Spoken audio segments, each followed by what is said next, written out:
Sejam bem-vindos ao Consulta Aqui, o programa de remuneração da Carreira Miller, onde tratamos de assuntos mais técnicos, mas sem remunereis.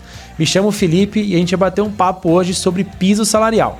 Quer saber mais? Segura aí que depois da vinheta a gente vai conversar sobre o assunto.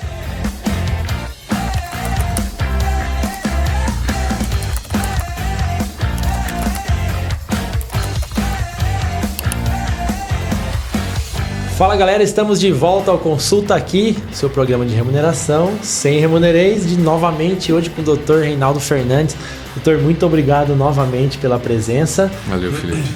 E hoje a gente vai bater um papo também, um assunto aí, como eu já disse no início, bem legal, que é sobre piso salarial. Doutor, a gente recebe muita pergunta lá, né? A gente tem uma central de atendimento aos clientes, o pessoal sempre pergunta sobre isso.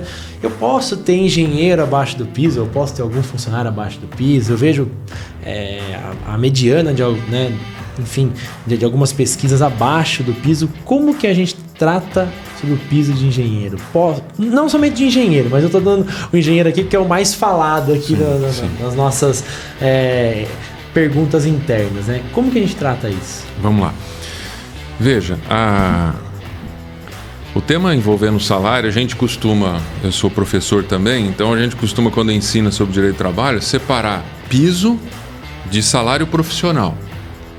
Piso é aquilo que a gente usa quando trata das categorias de empregados, né? Então, metalúrgico, químico. Agora, a gente fala salário profissional quando a gente usa a expressão destinada a profissões regulamentadas por lei. Então, o advogado tem um salário profissional regulamentado por lei, o engenheiro, o médico, o enfermeiro, né, que está dando uma briga danada agora com os enfermeiros.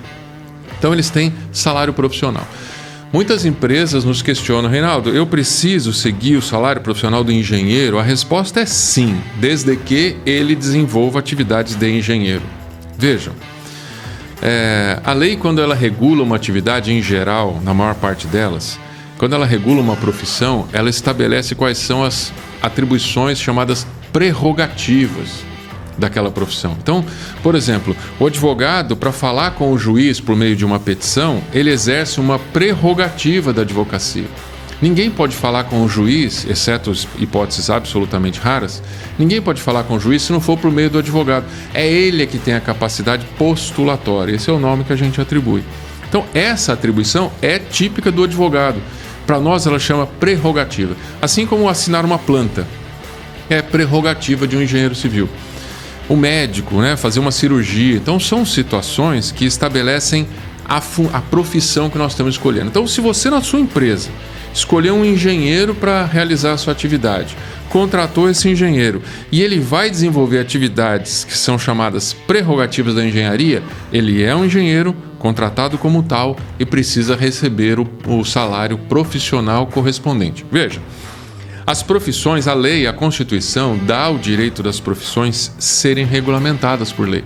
Então existem as leis, e as leis estabelecem, entre outras coisas, o salário. Então não há por que discutir se o salário deve ou não ser pago conforme a lei, Felipe. Mas o problema é o seguinte, o que aconteceu de discussão ao longo do tempo é que o salário dos engenheiros eram fixados por salários mínimos. Então ele tinha lá 6 salários mínimos para uma atividade de 6 horas por dia, alguma coisa assim, né? E aí, o Supremo Tribunal Federal foi questionado se a fixação de um salário profissional por vezes salários mínimos, se era ou não de acordo com a Constituição. Porque a nossa Constituição diz que o salário mínimo não pode ser fixado para nada. Então o Supremo se debruçou sobre isso. E foi falar, não, deixa eu ver se o salário do engenheiro é ou não constitucional. Não porque ele é algo caro ou barato, mas porque ele estava fixado com base em salários mínimos, entende?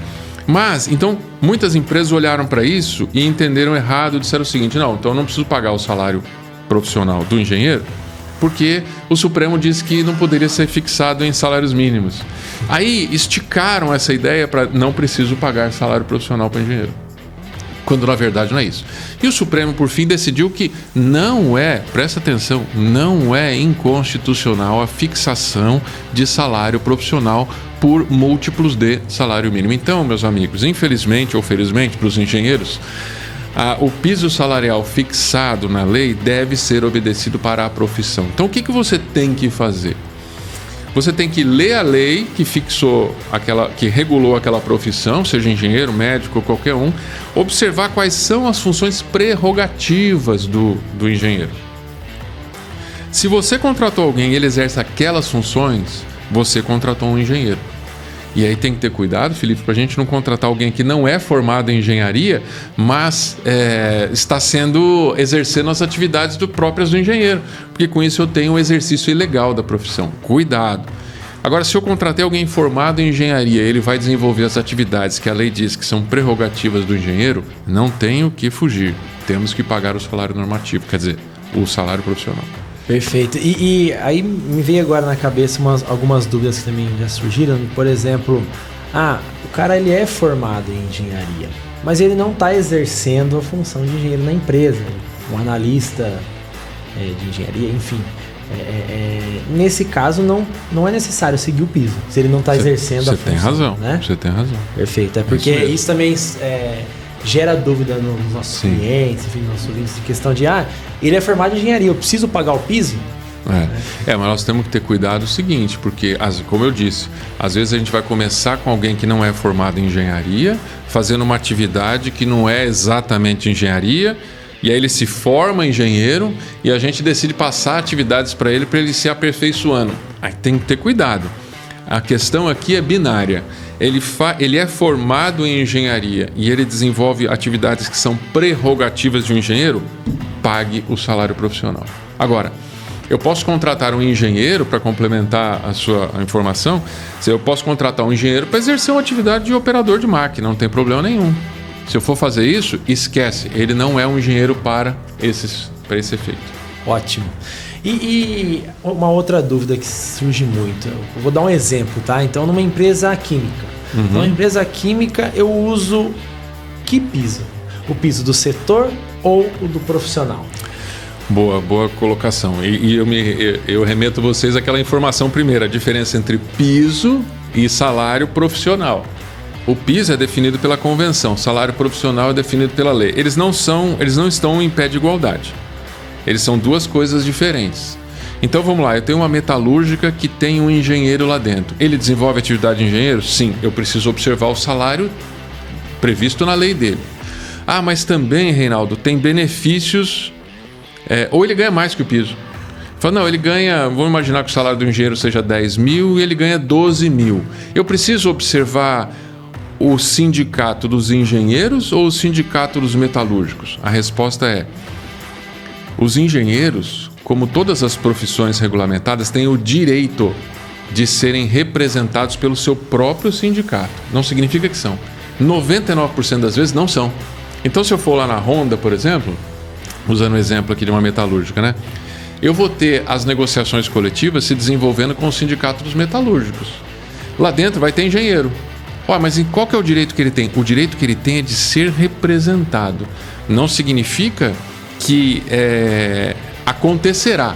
Ele pode pedir para o sindicato dos engenheiros, bater lá na porta da Honda e falar: quero negociar pelos nossos engenheiros. Por que não fazem? Porque na maior parte das vezes a atividade preponderante da empresa exerce uma força maior sobre ela. Então os sindicatos metalúrgicos, como quer fazer greve, reúne todos os trabalhadores. Agora imagina a seguinte situação: eu tenho na Honda 5 engenheiros, o sindicato dos engenheiros vem até a Honda e fala: queremos negociar pelos 5 trabalhadores aqui. A Honda fala: ótimo, eu vou dar 2% de aumento. Ele fala: não, eu quero 10. Ele fala: não vou dar 10. Então nós vamos fazer greve. Tudo bem, faça greve com 5 pessoas. Então a Honda não se sente pressionada por essas atividades, são chamadas categorias profissionais diferenciadas. Então, todo aquele que é de uma categoria profissional diferenciada tem o direito de ser representado pelo seu próprio sindicato. Não significa que será, mas ele tem esse direito. Então, voltando à sua pergunta, eu devo observar o piso da categoria ou devo observar o salário profissional, que é o previsto na lei? A resposta é: você deve observar o salário profissional se ele for maior. Então, eu tenho que sempre observar o que é mais benéfico ao trabalhador.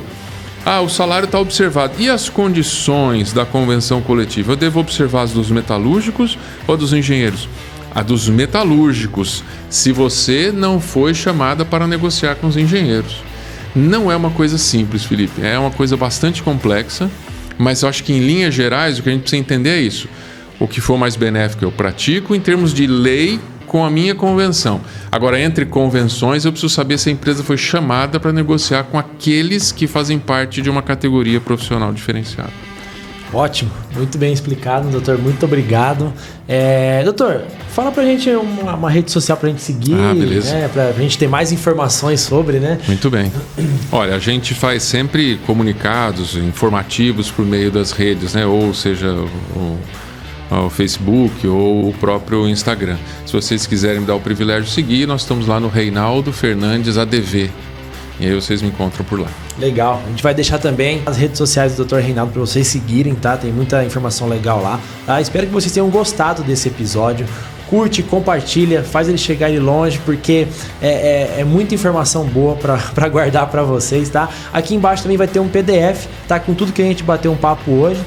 Continuem nos assistindo. Espero que vocês tenham gostado. E tchau!